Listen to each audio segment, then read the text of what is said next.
விருதுநகர் மாவட்டம் அருப்புக்கோட்டை அரசு மருத்துவமனையில் 10ஆம் வகுப்பு படித்த பெண் ஊழியர் டிஜிட்டல் எக்ஸ்ரே இயந்திரத்தை இயக்கியது மற்றும் நோயாளிகளிடம் தூய்மை பணியாளர்கள் பணம் வசூலித்ததை தட்டி கேட்டதன் காரணமாக தாக்கப்பட்டதாக லேப் டெக்னீஷியன் ராஜு குற்றம் சாட்டியுள்ளார். இதுகுறித்து ஆட்சியர் மற்றும் எஸ்பியிடம் வீடியோ ஆதாரத்துடன் புகார் அளித்ததை இந்த செய்தி தொகுப்பில் காணலாம்.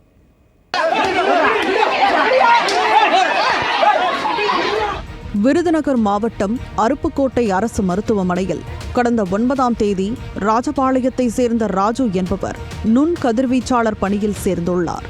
அப்போது எக்ஸ்ரே மையத்தில் வெளிநோயாளிகளுக்காக மருத்துவ பதிவு சீட்டு எழுதி கொடுக்கும் 10ஆம் வகுப்பு மட்டுமே படித்த பிரியா எந்தவித கல்வித் தகுதியும் இல்லாமல் எக்ஸ்ரே இயந்திரத்தை இயக்கியதுடன் அங்கு நோயாளிகளுக்கு சிகிச்சை அளித்துக் கொண்டிருந்ததாக கூறப்படுகிறது. அதை பார்த்து அதிர்ச்சியில் உறைந்த ராஜு, நீங்கள் லேப் டெக்னீஷியன் படிப்பு படித்துள்ளீர்களா என கேட்டுள்ளார். அவர் சிரித்துக்கொண்டே பழகிக் கொண்டதுதான் என கூறி மேலும் அதிர்ச்சியை கொடுத்துள்ளார். நீங்கள் தான் எக்ஸ்ரே எடுப்பீங்களா சிஸ்டர்? லேப் டெக்னீஷியனா நீங்கள்? எக்ஸ்ரே டெக்னீஷியனா? இல்லை, தான் ஓபியில் ஒர்க் பண்ணுறீங்களா? உங்கள் ஸ்டாப் லீவ் போட்டால் நீங்கள் தான் வருவீங்கன்னு சொல்லுவாங்க. அதோடு மருத்துவமனைக்கு எக்ஸ்ரே எடுக்க வரும் ஏழை எளிய நோயாளிகளிடம் தூய்மை பணியில் ஈடுபடும் பல்நோக்கு பணியாளர்கள் அடாவடி லஞ்சம் வசூலித்ததையும் ராஜு தட்டி கேட்டுள்ளதாக கூறப்படுகிறது. மேலும் இந்த குற்றச்சாட்டுகள் குறித்து மருத்துவ அலுவலர் இளங்கோவனிடம் ராஜு புகார் தெரிவித்துள்ளார். புகாரை கேட்ட மருத்துவ அலுவலர் சற்று எரிச்சல் அடைந்ததோடு அதனை மனதில் வைத்துக் கொண்டு தன்னை பழிவாங்கும் நோக்கில் இருந்ததாக ராஜு குற்றம் சாட்டியுள்ளார். மெடிக்கல் ஆஃபீஸர் இளங்கோவன் அவர்களுக்கு நான் கொண்டு சென்றதில் அவர் நான் மெடிக்கல் ஆஃபீஸரா இல்லை நீ மெடிக்கல் ஆஃபீஸரா, என்ன எப்படி நீ கேள்வி கேட்க முடியும், நீ எப்படி சட்டப்படி இதை குற்றம் சொல்ல முடியும்னு அவர் என்கிட்ட தகாத வார்த்தைகளை என்னை திட்டினார், ஒரு மாதிரியாகவும் பேசினார். நான் அதை ஏற்றுக்கிட்டு ஓகே அப்படின்ட்டு வந்துட்டேங்க. இரண்டாவது பார்த்தீங்கன்னா ஸ்ட்ரெச்சர், அது உள்நோயாளிகள் புறநோயாளிகள் சிகிச்சை பெற வரக்கூடிய நோயாளிகள்கிட்ட அழகர் முருகன் இவங்க 2 பேரும் பணம் பறிச்சுட்டு இருந்தாங்க. அதை என் கண்ணால் என்னுடைய எக்ஸ்ரே ரூமுக்கு வெளியில் நடந்தது. இதை நான் தட்டி கேட்டேன், அவங்கள்ட்ட சொன்னேன், கண்டித்தேன். நீங்கள் அவங்கள மிரட்டுறது, சவுண்டு விட்டு பேசலாம் மிகப்பெரிய பாவ செயலாக இருக்குன்னு சொல்லி நான் கண்டித்தேன். இதை எம்ஓ நாலேஜுக்கு நான் கொண்டு போனேன்.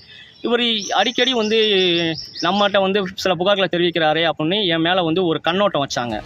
இந்த நிகழ்வுகள் அனைத்தையும் மனதில் வைத்துக்கொண்டு உமா மகேஸ்வரி என்ற தூய்மை பணியாளரை எக்ஸ்ரே எடுக்கும் அறைக்குள் அனுப்பி தன்னிடம் பிரச்சனை செய்ததாகவும், அதன்படி உமா மகேஸ்வரி காலணி அணிந்து வந்தபோது அதனை தட்டி கேட்டதோடு ராஜு அவரை செருப்பால் தாக்கியதாக கூறப்படுகிறது.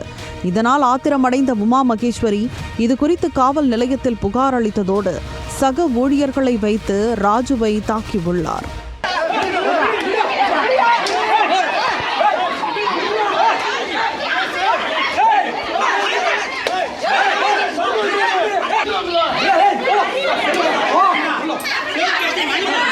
இதை நான் அவர்கிட்ட நல்ல முறையில் தான் நான் சொன்னேன். இதை வன்மமாக வச்சுக்கிட்டு மேற்கோள் காட்டிக்கிட்டு என்னை பழி வாங்குற நோக்கத்தில் நடந்த அட்டம்ப்ட் மர்டர் தான் இதை சொல்ல முடியும்.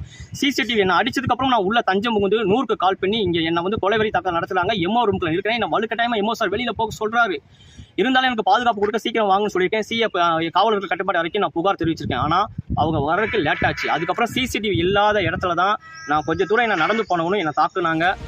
எனவே தாக்குதலுக்கு தூண்டிய மருத்துவ அலுவலர் இளங்கோவன் தாக்குதலில் ஈடுபட்ட தூய்மை பணியாளர்கள் உள்ளிட்ட பல்நோக்கு பணியாளர்கள் மீது சட்ட நடவடிக்கை எடுக்க வேண்டும் என வலியுறுத்தி விருதுநகர் மாவட்ட காவல் கண்காணிப்பாளர் கண்ணன் மற்றும் மாவட்ட ஆட்சியர் ஜெயசீலன் ஆகியோரிடம் வீடியோ ஆதாரத்துடன் புகார் அளித்துள்ளார்.